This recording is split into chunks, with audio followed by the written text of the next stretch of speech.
อกจากดวงใจให้ท่านผู้ฟังจงสุขสมหวังเมื่อฟังเพลงนี้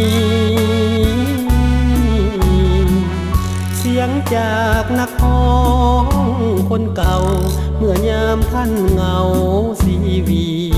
ฟังเสียงเพลงนี้จะกล่อมยามนอน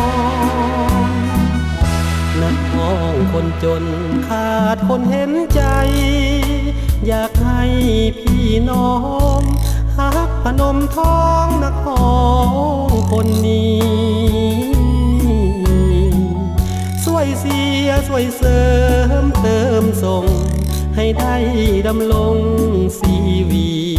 อยู่หน้าเวทีแห่งนี้ต่อไป